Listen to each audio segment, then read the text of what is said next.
Mr. President, at the outset, let me begin by thanking you and members of the Security Council for giving me another opportunity to address the Council on this important issue of arms embargo and targeted sanction against my country.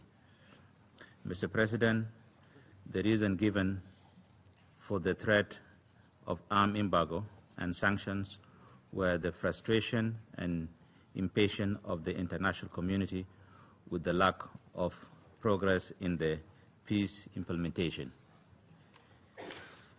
As I stated in my previous statements to this very Council, I reported on positive efforts and action the government is doing to address the many challenges the country is facing, and also on the implementation of the UN Security Council resolution, including the deployment of the Regional Protection Force, RPF.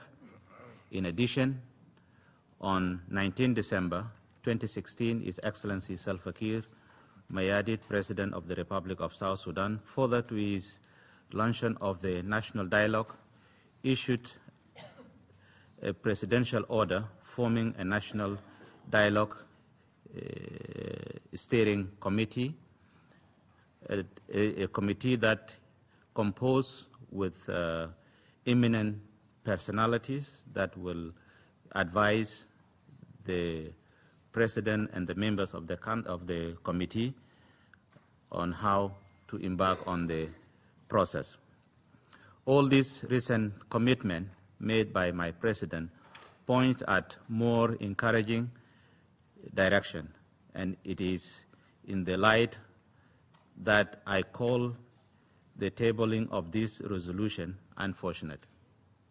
Mr. President, we were hoping that at this critical juncture, when the transitional government of national unity is doing everything to implement UN Security Council resolutions and the deployment of the Regional Protection Force, RPF, the Security Council would engage the government of South Sudan constructively as contrary to threats and punishment by imposing an arms embargo and targeted sanctions.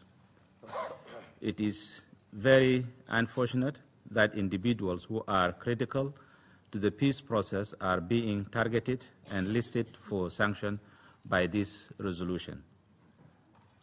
This action reveals lack of good faith and only suggests to further aggravate matters and invite controversy, potential disagreement, and hostility when harmony and cooperation are naturally what the situation calls for. As we have repeatedly said, punitive measures may tend to harden position as opposed to cooperation. We have Mr. President, we have always argued that an arms embargo seeks to further weaken the government and strengthen the numerous militia and armed groups due to the numbers of historical reasons, which include the long civil war that left arms in the hands of civilians,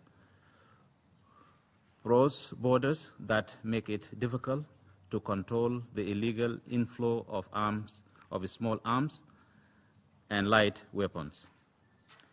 As stated in the SG report, the proliferation of armed groups in the country with distinct agenda.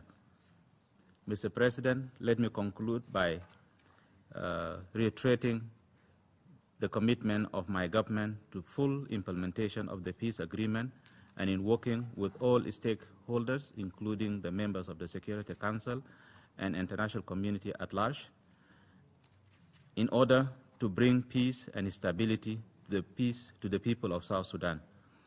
I would also like to take this opportunity to thank the members of the Security Council who engage with us constructively. Thank you, Mr. President, and distinguished members of the Security Council for your kind.